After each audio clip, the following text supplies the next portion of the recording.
शहबाज शरीफ की मुलाकात की अंदरूनी कहानी सामने आ गई है।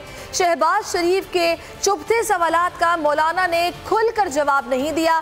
अपोजिशन लीडर ने जेजुआई सरबराह से कई सवालात कर डाले। शहबाज शरीफ आज़ादी मार्च का मुकम्मल प्लान पूछते रहे। एक दिन के जलसे के बाद क्या होगा, आपको क्या लगता है? वज़ीर आज़म के इस्तीफे के बाद मान लेंगे हुकूमती मुज़ाकराती टीम अक्टूबर के आखिर में मुलाकात के लिए आई तो क्या करेंगे? मुमकिना गिरफ्तारी पर असफंदयार वली को कैसे लीडर मुकर्रर किया गया है? असफंदयार वली को लीडर मुकर्रर करने पर अपोजिशन को एतमाद में क्यों नहीं लिया गया? इसी हवाले से मजीद हम बात करेंगे बोल न्यूज़ के नुमाइंदे अकील अहमद से। अकील, बताइएगा, ये मुलाकात हुई है, अंदरूनी कहानी सामने आ गई है, क्या बातचीत हुई? जी, आज शहबाज शरीफ से मौलाना फजलुर रहमान की तकरीबन 2 घंटे से ज़्यादा मुलाकात रही, जिसके बाद दोनों रहनुमाओं ने मुश्तरका प्रेस कॉन्फ्रेंस की। अब जो बोल्ड टीवी पर इसकी मुलाकात की अंदरूनी कहानी सामने आ गई है और इस कहानी के मुताबिक शहबाज शरीफ मौलाना फजलुर रहमान से आज़ादी मार्च के हवाले से कई सवाल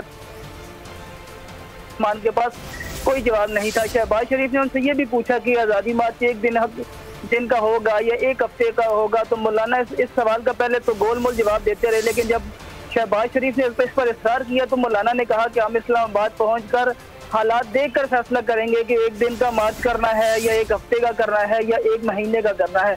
इसके अलावा जो बड़ी बात हुई है वो शहबाज शरीफ ने जो गिरफ्तारियों की सूरत में असफंदयार वली को जो लीडर नामजद किया है मौलाना फजलुर रहमान की जानिब से, उस पर शदीद तहफ़्फ़ुज़ात का इज़हार किया है। और वो शहबाज शरीफ ने कहा कि जब पीपल्स पार्टी और नून लीग की आला क़यादत आपके साथ मौजूद है और आज़ादी मार्च में आ रही है, तो आपने एक छोटी जमात के जो लीडर असफंदयार हैं उनको किस तरह इस आज़ादी मार्च में लीड करने के लिए नामजद किया है, जबकि मैं था। इसके अलावा पीपल्स पार्टी के जो रहनुमा हैं वो भी शरीक हैं। तो मौलाना ने इस पर कहा कि अगर आपको तहफ़्फ़ुज़ात हैं तो हम इस पर APC बुला लेते हैं। ठीक है, अगर आपको तहफ़्फ़ुज़ात हैं तो उस पर APC बुला लेते हैं। अलबत्ता शहबाज शरीफ ने काफ़ी चुभते हुए सवालात किए हैं और मौलाना खुलकर जवाब नहीं दे पाए हैं। बहुत शुक्रिया अकील अहमद।